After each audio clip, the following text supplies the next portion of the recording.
Hello, and welcome to another one of my Chapeau shorts, my more informal videos on subjects pertaining to hats. In this video, I'll be talking about one of the most famous hats in movie history, Indiana Jones's fedora. Indiana Jones is without a doubt one of the most famous characters in cinematic history, synonymous with adventure, Nazi punching, and, I'm told, questionable archaeology. But inseparable from this character is his famous brown fedora, which he wears at all times and allows you to recognize him even in shadow form. When creating the character, George Lucas was inspired by old pulp novels and movies from the 30s, 40s, and 50s.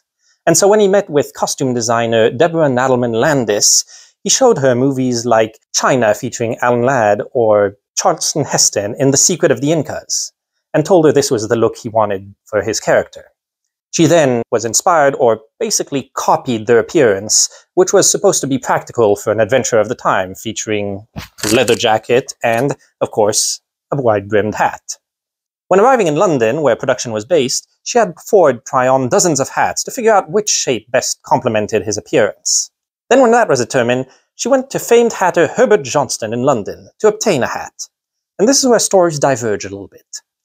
According to Landis, she settled on a model that was called the Australian, which apparently was wide-brimmed and fairly tall-crowned, and asked Herbert Johnston if they could make some with a trimmed brim that was narrower. The hatter, meanwhile, says that she chose a model called the Poet, which was inspired by early 20th century styles.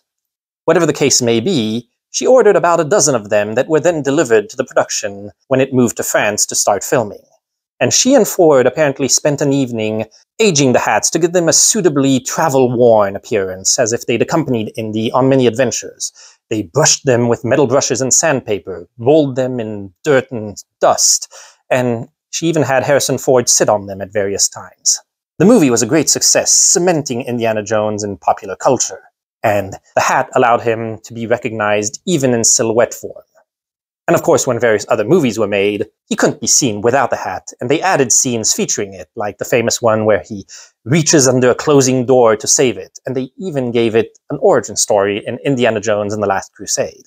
The success of the movies made Indiana Jones an iconic character, recognized throughout the world, and several homages and caricatures were made of him, always featuring someone wearing this similar style hat. Herbert Johnston still sells a model of hat called the Poet, which incidentally is the very one I'm wearing right now, which is supposed to be a replica of the one they supplied for the movies. Thanks to Indiana Jones, this fedora has gained immortality in movie history.